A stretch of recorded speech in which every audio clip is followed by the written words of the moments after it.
can survive without money. So that's why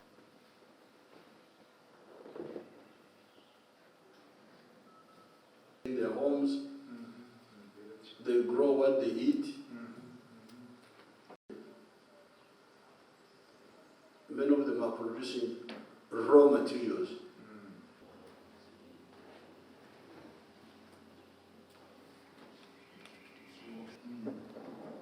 And Africa and 2.4 billion.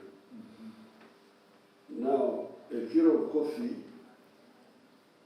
good coffee, is now $2.5. Jobs are done by somebody else. Japan really places emphasis of the knowledge of the... Then it's strategy, then ideology.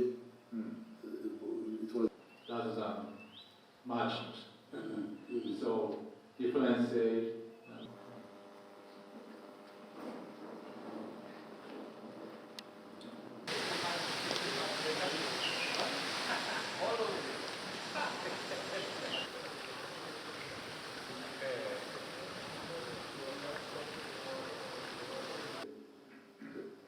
very dangerous. It's the one responsible for.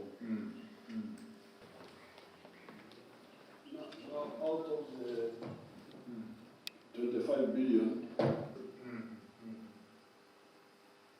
for the first time we have about 61%.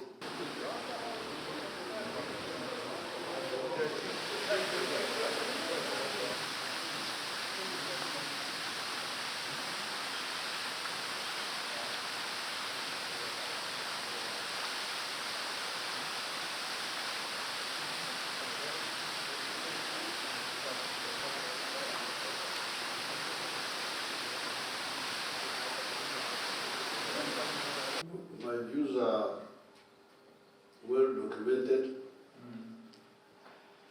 but I think to summarize is that if you look at the economy of the whole of Africa, it is now $2.7 trillion. Now, there are reasons why this is so. The main reason, like in the case of Uganda, we have a number of issues. One is not the whole population is in the money economy. Some of the population are still outside the money economy. What they call non-monetary GDP. Because Africa is very deceptive. Because you can live without money, but also the external parasitism, the external parasites, they manipulate, sometimes they even intervene and force where systems are weak, so that the former colonial countries, they want this to continue by manipulating politically, interfering and so on, and fighting the ones who, like the problems we had in Iran. But also, they tax. If I take unprocessed coffee, it will enter tax-free to some of these countries. If I add value, it is taxed. So they are also financial, although some of them have removed recently, but it used to be the case. And then there are other non-tariff barriers, not tax, but others, licensing, Fees. Quality control. Yeah. So this is one of the problems. it's not the only one. So the 10 bottlenecks, which I gave to Mr. Abe, exporting raw materials is one of them, but there are others, infrastructure. There were also mistakes by the Africans themselves, which was understandable. So, but if we are dealing with the G7,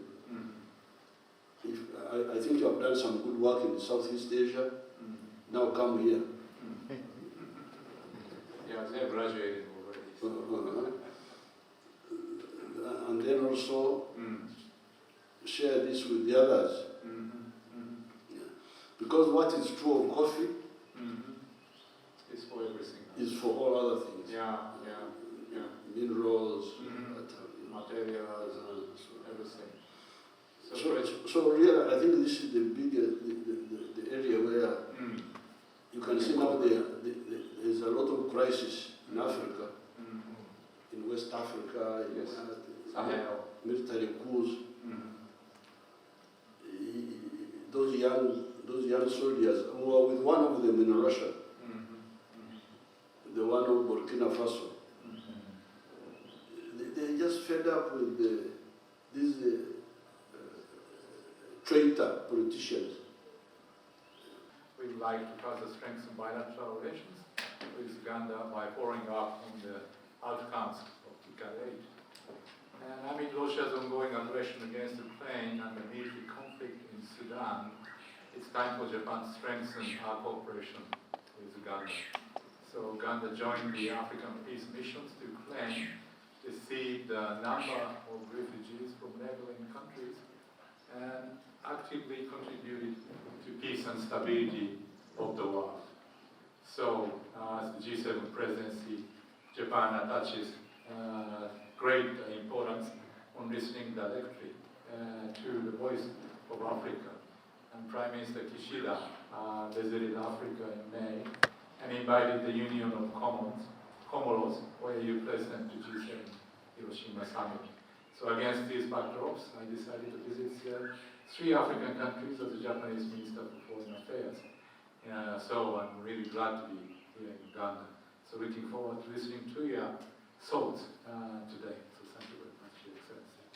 About also the cooperation who would empower the people here, not the people outside, but people in Uganda should gain more incomes by doing all those things. For that, we are trying our utmost effort. And also on the top of that, if you are doing so many efforts, also at the same time you need to have some healthy society. So if you get ill, you cannot work very hard. So we decided to conduct a project for improvement of medical equipment at regional referral hospitals. So we will continue this kind of cooperation for universal health coverage, so that people doesn't have to worry about those days in ill, they cannot work, but they can come back from the ill to working place, or not worrying too much about that. And also now the Japanese companies are becoming more interested in Uganda's companies, especially the startups. So those are pushing the healthy startups to become more bigger business. We are really interested. So that's another phase